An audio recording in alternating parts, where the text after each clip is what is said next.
so deeply impressed by the beauty of your country. So thank you so much for having me, and thank you to Alexandra for inviting me.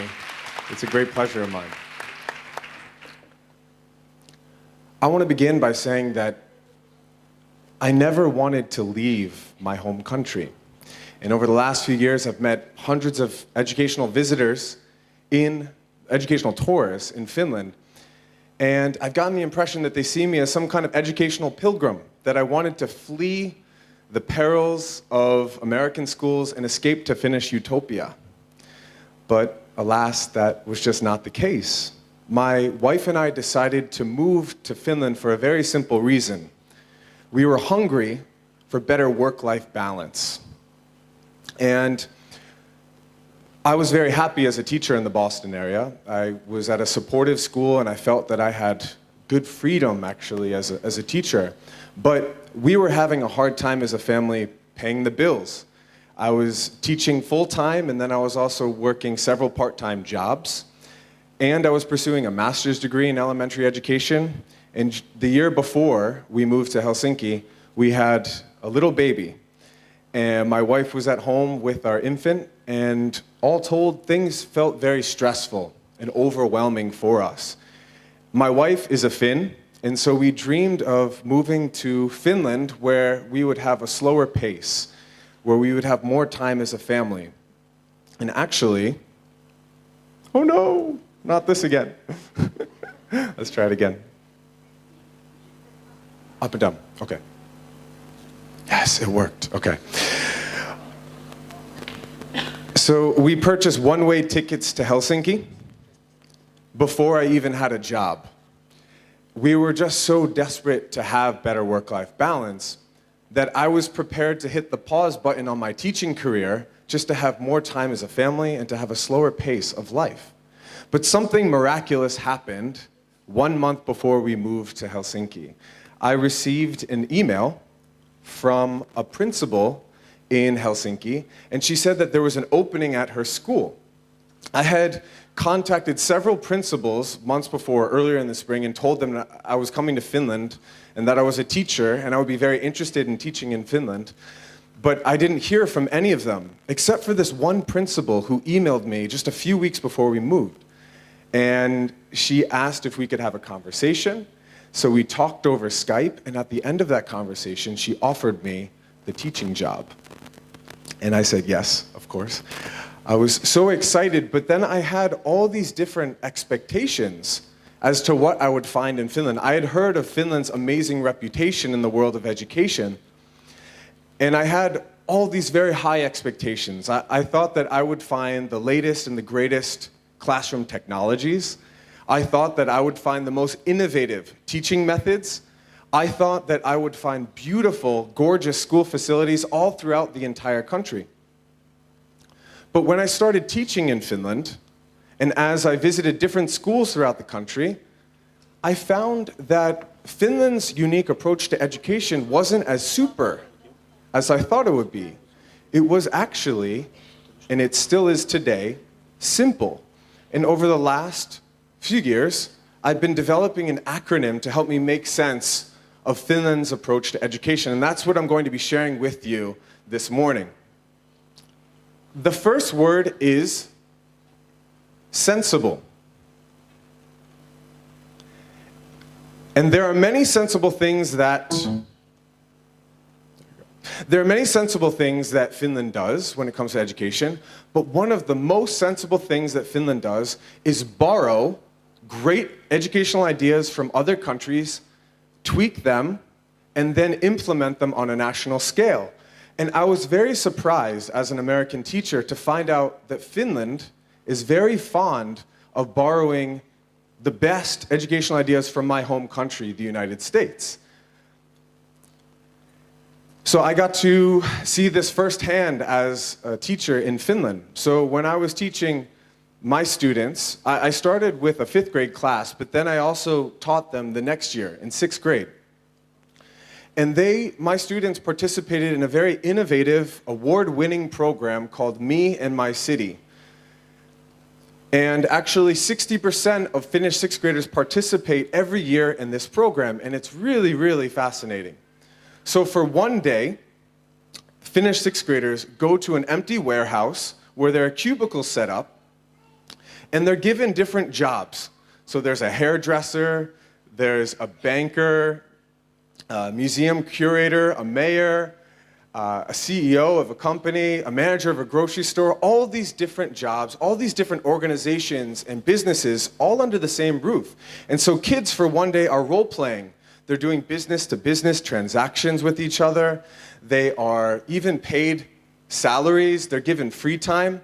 It's really fun for the kids. And more than anything, they get to apply their skills in something of a real-world context. And actually, before this one-day visit, the children are preparing, and they're learning about entrepreneurship and the economy and taxes. And what's interesting to me is that kids normally, I don't think, would be so interested in taxes or the economy. But there's something about preparing for this one-day visit that motivates the children to learn these things. And actually, there's been research that's been done that's shown that this program does a wonderful job at developing students' economic knowledge and also their perceived savings behavior. So it's been very effective in Finland. But what I found out, and this is one thing I want to draw attention to, is that this program was inspired by an American program called BizTown USA. Now, BizTown USA has not taken off. It has not done very well compared to me and my city. And there are different reasons for that. But the thing that I want to share with you is that Finland does an amazing job of learning from other countries. I know we often think of Finland as being this incredible global education innovator, but Finland is actually very skillful at learning from other education systems around the world. And I think that should be encouraging to us as we're seeking to learn from Finnish education and other systems around the world. Pasi Sahlberg, who is the author of Finnish Lessons and also the author of a recent book called Finnish Ed Leadership, draws our attention to several other educational ideas that have come over from my home country. He talks about the theory of multiple intelligences, cooperative learning, and also peer coaching. The next word that I want to draw your attention to is independent. So during my first week of teaching in Finland, I thought that I would start the same way that I always started with my students in America. I would review very important procedures. So one of the things that we would do is we would practice walking in a straight, quiet line throughout the hallways, because that's something that we would do in American schools. But when I told my fifth graders that we were going to review walking in a straight line, they laughed at me, because this was something that they never had to do. This is something that they were not expected to do, because even when they were in first grade, they were walking through the school on their own. They were going to class on their own. Not only that, but I found out that most of my students were coming to school on their own. They were walking, they were taking the metro or taking a bus or riding a bike. And that really impressed me. About 75% of my fifth graders said that they were commuting to school on their own. And then I noticed at my school, even first graders were serving themselves hot lunch in the cafeteria. I also saw that my colleagues were very comfortable with giving their students a lot of freedom in the classroom, and that inspired me to do the same with my students. But it's not just the kids in Finland who are given a lot of freedom, it's also teachers. In Finland, teachers largely determine the curriculum, student assessments, and also professional learning. And research suggests that teacher autonomy is linked to greater job satisfaction and greater teacher retention. But it's not just students and teachers who are given a lot of autonomy. It's also schools and districts. Ultimately, what I found in Finland is a culture of trust, not accountability. I found that there was an emphasis on responsibility. And actually, in the Finnish language, there is no word for accountability. And this respect for teacher professionalism and student agency paves the way for autonomous students, teachers, and schools. The next word is modest. So I met my principal for the first time in her office. School was just about to begin, and I was sitting down with her in her office, and she printed out my teaching schedule, and she slid it across the desk, and my jaw dropped. Because in Finland, I'd only be teaching about 3.5 hours every day. And this was a typical arrangement for elementary school teachers in Finland. In the United States, I spent closer to 5.5 hours teaching my students every day. In fact, the OECD, which is the same organization that administers the PISA, found that there's no correlation between the length of the school day and the amount of student learning. I'll say that again. The OECD found no correlation between the length of the school day and the amount of student learning. That same day, my principal took me on a tour of the school, and she was really keen on showing me our computer labs. Now, I expected to find some pretty incredible classroom technologies at my school. So my school is located in downtown Helsinki. It's located in a wealthy neighborhood, and it has about 500 students. And we went to the first computer lab, and it was filled with old laptops from the early 2000s. And there were several of them that were broken. And I was scratching my head because that was not what I expected to see. She wanted to take me to the next computer lab, and we went there, and I saw something more of the same. This time it was desktop computers, 25 of them, but they also looked like they should be replaced very soon. When I started my teaching career in the United States, I was working at 2 public schools in a poor city in Massachusetts, and they had the most beautiful computer labs. So in each lab, 25 brand new Mac desktop computers. And not only that, but as a computer teacher, I would sometimes clean out the cabinets, and in the cabinets I found old tech equipment that was still in the plastic wrap. It had never been opened before. Tech equipment from the 1990s. And I was very amazed by the wastefulness of it all.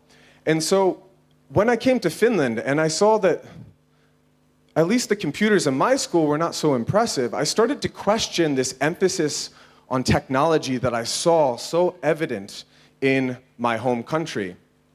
And I found some interesting research. A few years ago, a study revealed that there's about 1 computer for every 5 students in Finnish schools.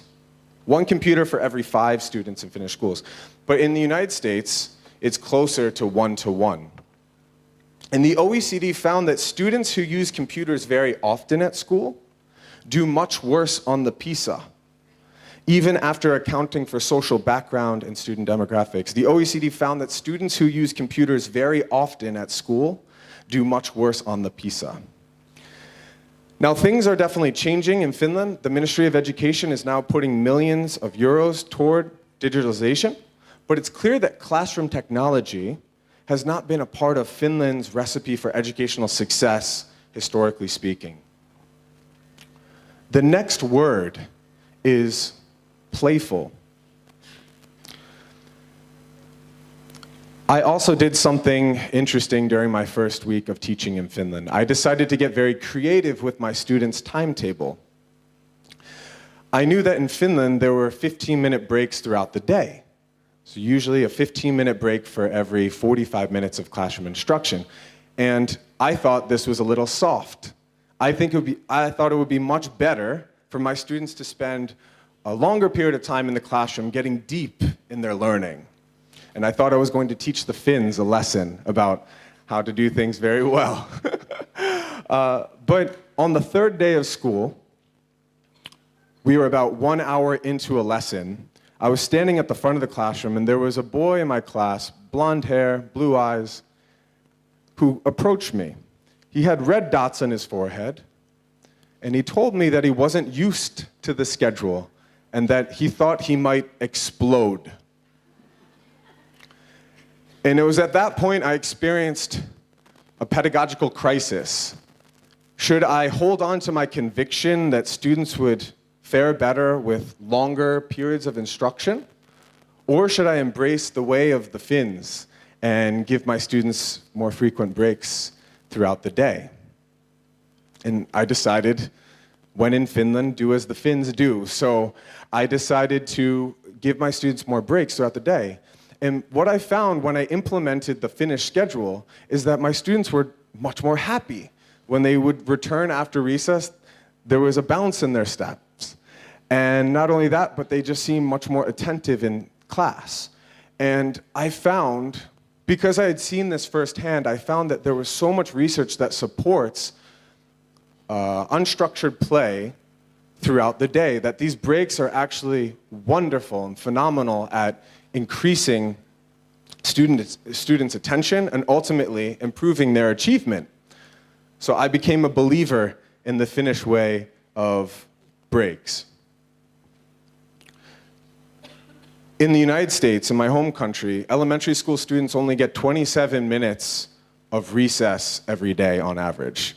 But in Finland, that number is 75. 75 minutes. In Finland, I discovered a culture of play that extended beyond the frequent breaks, though. I saw something strange during my first year of teaching in Finland. I would walk through the halls around 12 o'clock, and I'd notice first graders who were packing up for the end of the day. They were putting notebooks into their backpacks, and they were exiting the school.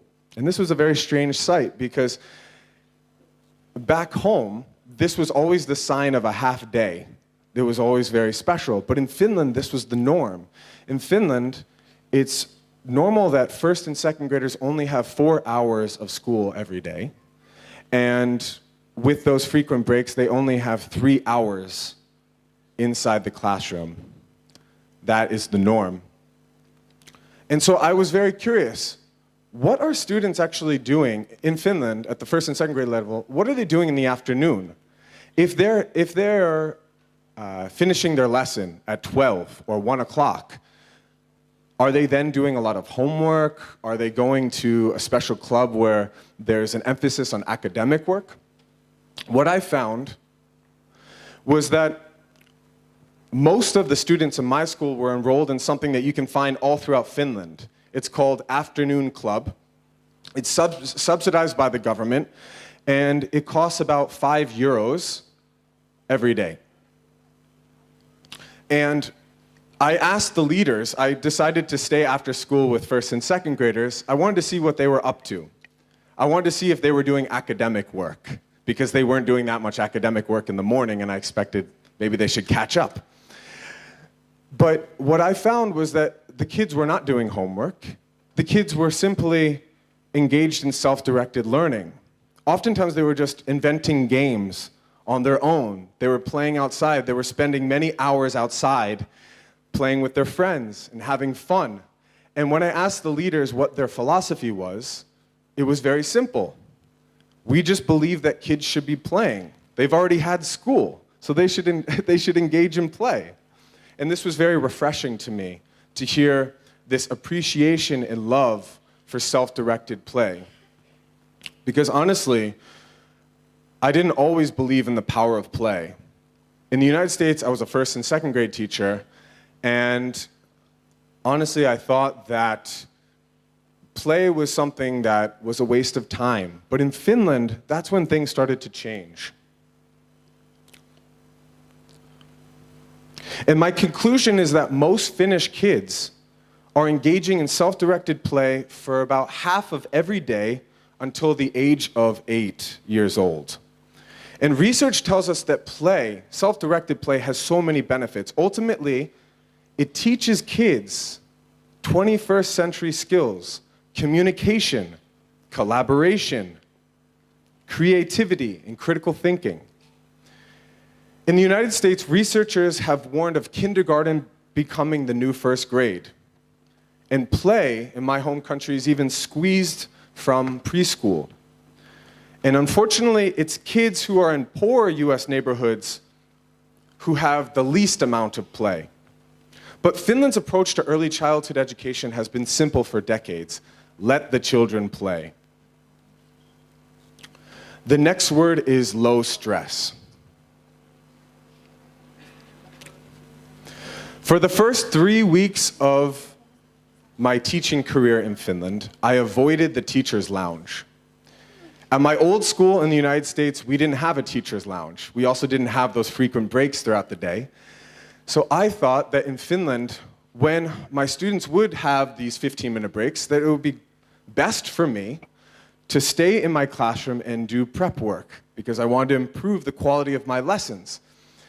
And I was a little suspicious about what my colleagues were doing, because I would sometimes walk by the teacher's lounge and I'd hear laughter. Or I would peek in and I'd see my colleagues flipping through magazines and sipping coffee. And it all looked very strange and a little suspicious. And it was 3 weeks after I started teaching in Finland when I was confronted by several of my colleagues. They told me that they were worried about me.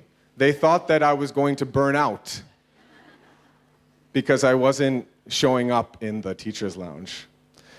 And I told them that I had already burned out as a first-year teacher in America, and I had developed some strategies for avoiding it, so you don't have to worry about me. That's what I told them.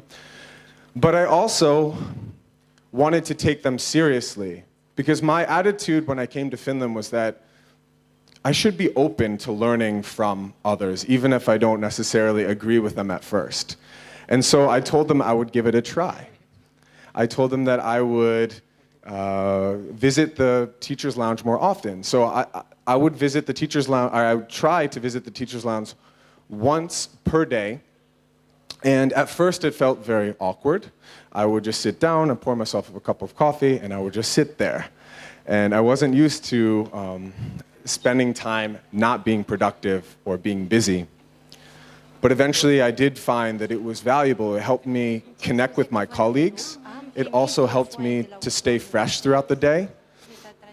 And I ended up valuing this practice of visiting the teacher's lounge on a regular basis.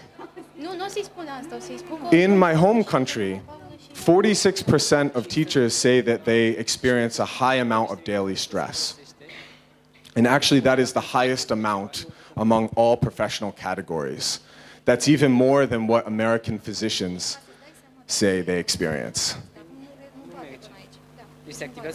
And a 2016 research study by university found that teacher stress causes teacher burnout, lack of engagement, job dissatisfaction, poor performance, and some of the highest turnover rates ever.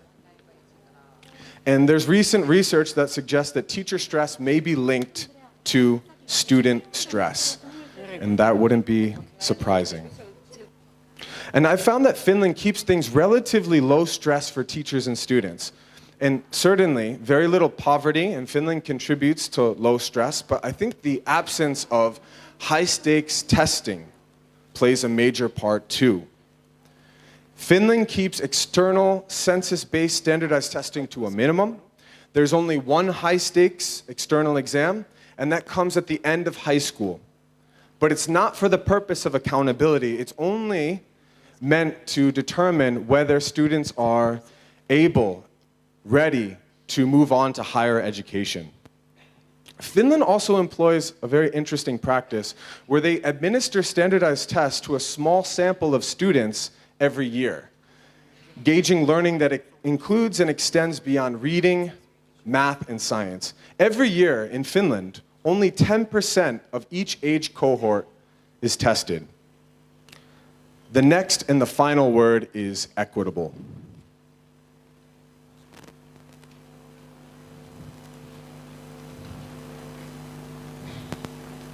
All PISA studies have revealed the same thing about Finnish schools. There's very little variation in student performance throughout the entire country. And my sense is that equitable funding has a lot to do with this. About 2/3 of school funding in Finland derives from districts. The rest is covered by the central government. Some districts in Finland rely completely on funding from the central government. It just depends on the financial needs of the district. The city of Helsinki employs a policy called positive discrimination. Essentially, it means that those schools located in poor neighborhoods that have a higher proportion of non-native Finnish speakers receive extra resources. But there's a different story in my home country, where so much of school funding is determined by property taxes. So these are the 6 words that I think accurately describe Finland's unique approach to education: sensible, independent, modest, playful, low stress, and equitable.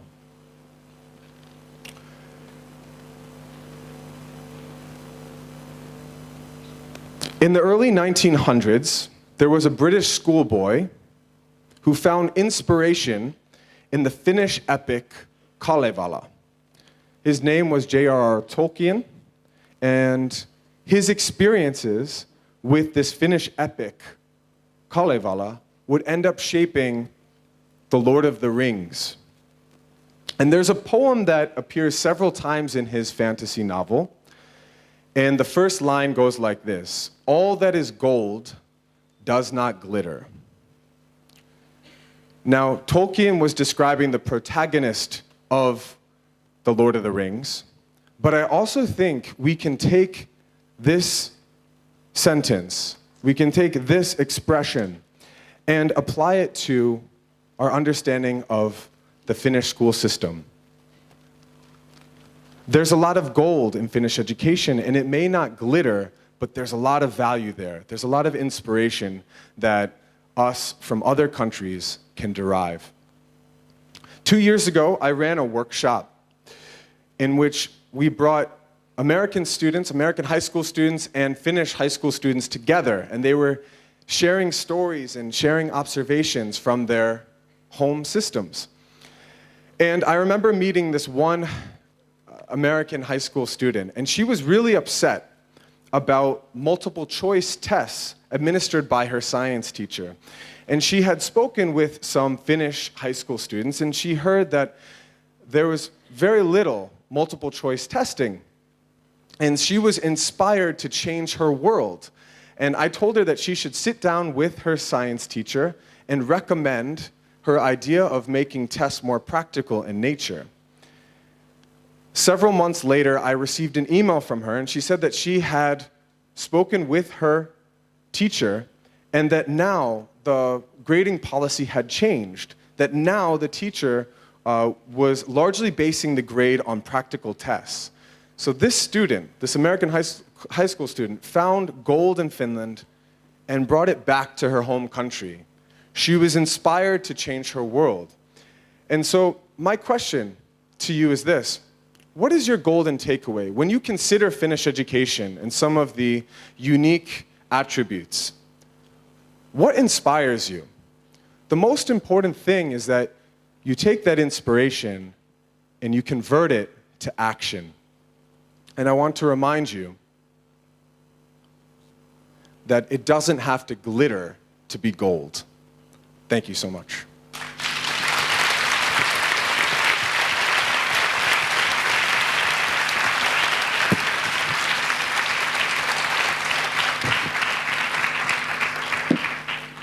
Aș dori să ne spuneți în ce mod se face corelarea școlii, perioadei de școlaritate, cu piața muncii. So I believe the question is about real-world skills, and are we teaching relevant content to students? Is that the idea? Okay. So as I mentioned before, I think there is certainly an emphasis on real-world skills. One of the major things that is emphasized in Finland is having kids make decisions on their own, giving them more agency. And so this new curriculum that has been implemented in the last couple of years emphasizes that students will be able to become very autonomous in the way that they are figuring things out. And I referred to me and my city as, I think, a good example of what it looks like to emphasize real-world skills. I think it depends, of course, on the teacher and the classroom that you're looking at. Yeah. I have a question. Yeah, thanks. Do you have to do a lot of paperwork? Here in Romania, we have to do a lot of paperwork, a lot of documents. And I was curious, how are the things in Finland? I haven't found there to be too much paperwork. I have heard that in Romania there is a lot of paperwork for teachers. Teachers in Finland are spending a lot of time communicating with each other, and then also they're communicating with parents. And so we use this online platform called Wilma, and it's a messaging platform. And so I think much of the time goes into spending on Wilma, and you can do administrative tasks on this online platform. So honestly, there's not too much paperwork. Yeah. Have you assessed the impact of your book in the United States? Well, I think I'll talk a little bit about this later, but one of the major reasons why I wanted to write this book, Teach Like Finland, is to encourage American teachers, because many of them feel that they're not trusted, they feel stressed out, they love what they do, they love the kids, they're passionate, but they don't feel empowered. And so I wanted to write a book that would be encouraging to them. And I've understood that there are many teachers here in Romania who don't feel trusted and who feel that they're being bossed around. And that's not good. And so I wanted to take my experiences in Finland that have inspired me and take them to people in my home country. So I've received feedback that American teachers are encouraged, that some of the things that the Finns are doing really well are also things that are happening in American schools. But I think the biggest takeaway for American teachers has been this emphasis on joy. Because joy is not a word that we usually say much about in the United States. We talk about rigor, hard work, student achievement, being college ready, but we don't talk so much about joy. And so I think it's this emphasis on joy that has been a great encouragement to people in the United States. Before coming to Finland, I was always very passionate about teaching. And I think more than anything, I had a deep sense of this is where I want to go as a teacher. So there's this practice called project-based learning. There's also differentiated instruction. And so I thought, in my mind, these are the practices that I want to develop over time. But when I came to Finland, I experienced these little crises, and I talked a little bit about that. So there was the student who came to me saying that he was frustrated that he wasn't having enough breaks. Then there were the colleagues that came to me and said that they were worried that I wasn't spending enough time with them. And so I think my journey has been that I've become much more open. So before coming to Finland, I thought, this is how I want to get better. These are the practices I'm going to devote my teaching career to developing. But in Finland, because of these crises that I've experienced, I've just become much more open to learning different things from others. So I've been very grateful for that. So I think for me, my journey is still continuing, and I'm still learning so much every day. I think one of the things that I didn't care so much about in the United States was spending time with my colleagues, just talking about education with them. And in the United States, teachers often do things on their own, and I brought that same habit to Finland, where I was spending so much time in my classroom. But in Finland, teachers are often exchanging best practices together. And so I think one of the things that I now prioritize is just sitting down, probably over coffee, and just talking about the things that I find challenging as a teacher and learning from my colleagues. Because in the United States, I don't know if I had this superhero mindset or a messiah complex, but I thought that it was me that had to figure things out. And in Finland, that has been broken, where I now believe that if we want to move forward, we have to come together as teachers. We need to exchange best practices with each other. So I'm so grateful for this event because this is exactly at the heart of what's happening in Finland. Yeah.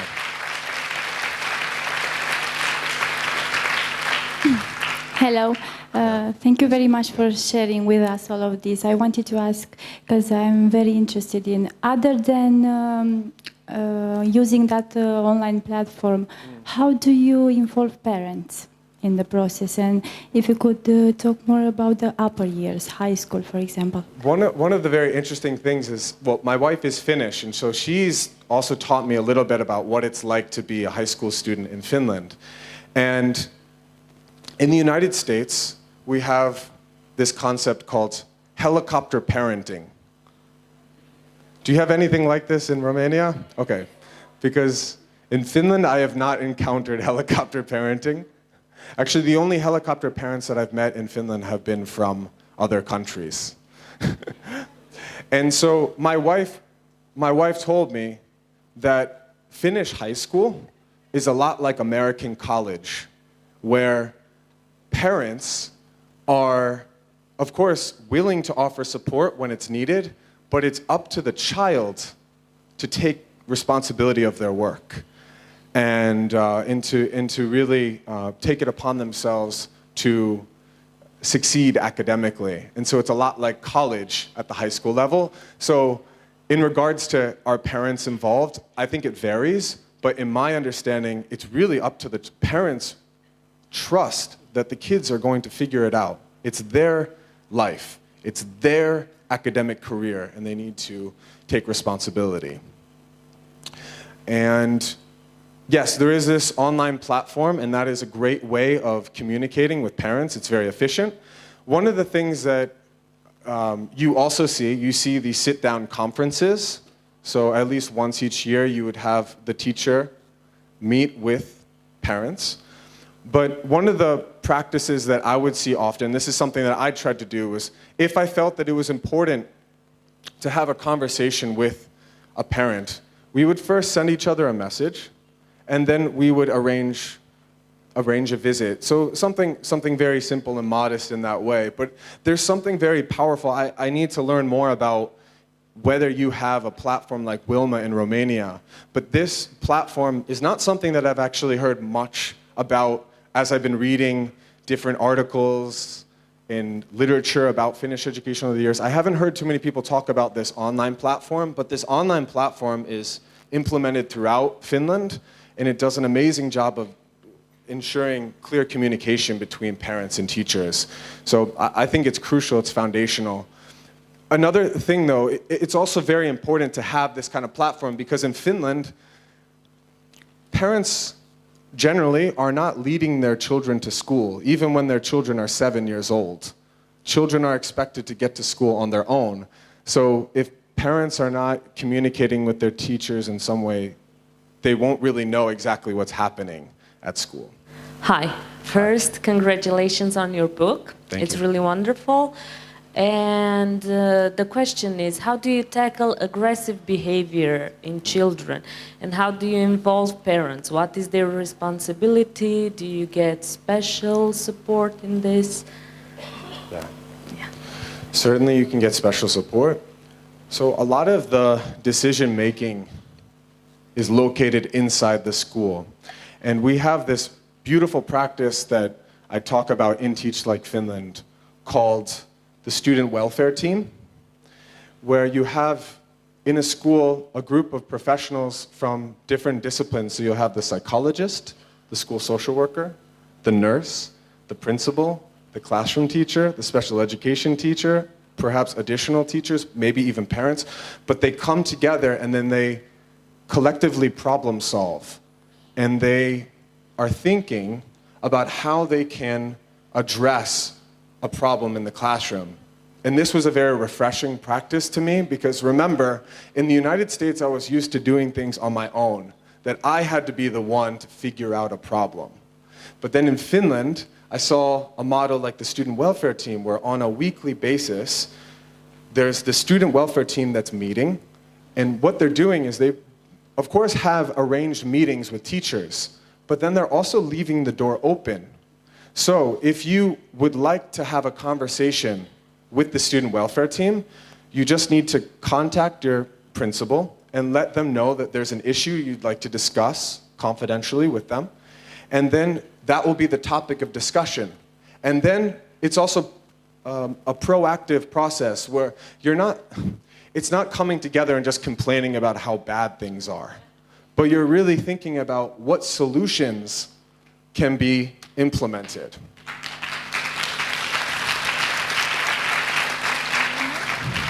And this is one of the things I want to speak to.